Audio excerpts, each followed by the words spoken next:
जय हिंद दोस्तों मैंने आपको प्रीवियस वीडियो में संसाधन का वर्गीकरण का मैं 3 भाग बता चुका हूँ और इस वीडियो में मैं आपको 2 भाग बताऊंगा। जो 5 भाग है कुल आपका समाप्त हो जाएगा। आज संसाधन का वर्गीकरण उसका उदाहरण के साथ करें यह टॉपिक आपका आज समाप्त हो जाएगा। और दोस्तों 1-2 वीडियो में और आपका चैप्टर भी आपका यह समाप्त हो जाएगा। क्या मैं पढ़ा रहा हूँ? ज्योग्राफी क्लास 10 चैप्टर नंबर 1 संसाधन एवं विकास। संसाधन एवं विकास में पढ़ा, रिसर्च एंड डेवलपमेंट। तो दोस्तों मैंने आपको पहले भी बोला है कि अगर आपको मैट्रिक परीक्षा में 95% मार्क्स लाना है तो आप जरूर से इस चैनल पे आप जुड़े रहिएगा और इस चैनल के हर एक वीडियो को आप लगातार पूरे अंत तक देखिएगा।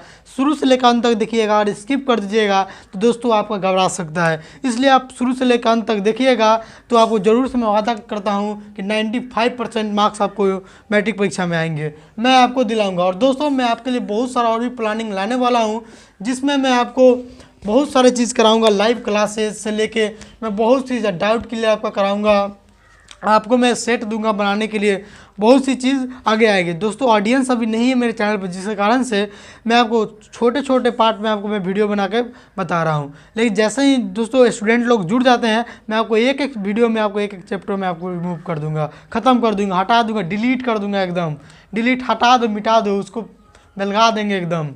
आपको इस तरह से पढ़ा देंगे कि आपको पढ़ने के बाद में आपको किताब को नहीं देखना पड़ेगा, आप उसको फाड़ के फेंक दीजिएगा।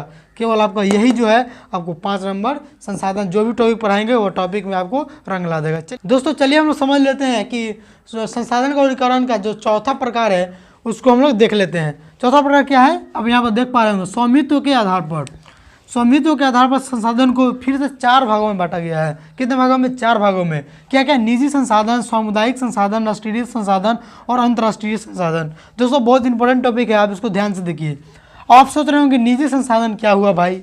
एक तो प्राकृतिक मानवकृत होता है, अब निजी संसाधन क्या हुआ? दोस्तों वैसा वस्तु जिसका स्वामित्व किसी निजी व्यक्ति के पास हो, वैसा वस्तु जिसका स्वामित्व केवल इकलौता व्यक्ति के पास हो, उसे क्या बोलते हैं हम लोग? निजी संसाधन। और दूसरा क्या है? स्वामित्व सामुदायिक संसाधन। सामुदायिक संसाधन क्या होगा? पूरे समुदाय के लिए जो सामान सुलभ हो, यानी क्या? देखिए वैसा आप किस तरह से इसका परिभाषा लिख सकते हैं? वैसा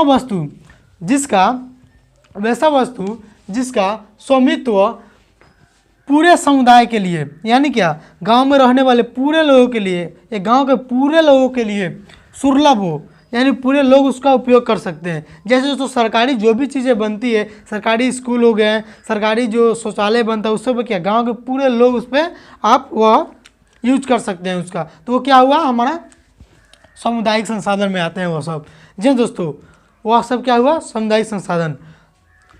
अब हम लोग तीसरा पढ़ते हैं, राष्ट्रीय संसाधन। क्या राष्ट्रीय संसाधन क्या है?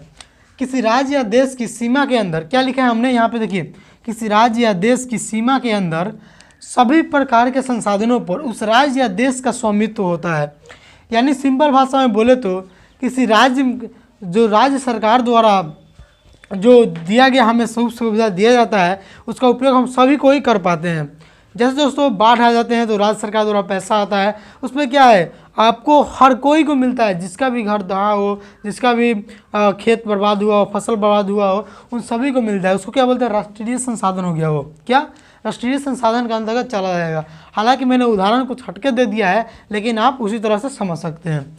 अंतर्राष्ट्रीय संसाधन, चौथा क्या है? अंतर्राष्ट्रीय संसाधन।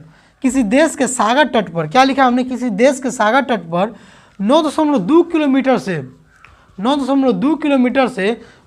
किलोमीटर के अंदर तक, क्या 200 किलोमीटर के अंदर तक सागर को किसी देश का क्या बोलते हैं हम लोग? आर्थिक क्षेत्र बोलते हैं। आर्थिक क्षेत्र किसे बोलते हैं? क्वेश्चन आपको यह भी आ गया इसके थ्रू। किसी देश के सागर तट पर 9.2 किलोमीटर के बाद 200 किलोमीटर के अंदर तक सागर को 200 किलोमीटर के अंदर तक सागर को किसी भी देश का आर्थिक क्षेत्र माना जाता है और इसे क्या बोलते हैं हम लोग? अंतर्राष्ट्रीय संसाधन बोल देते हैं। इसे क्या बोल देते हैं हम लोग? अंतर्राष्ट्रीय संसाधन। तो दोस्तों आई होप आपको ये समझ में आ गई होगी। मैंने स्वामित्व के आधार पर संसाधन को 4 भागों में बांट दिया। और चलिए मैं आपको अब नेक्स्ट में अब बचा हुआ है क्या है?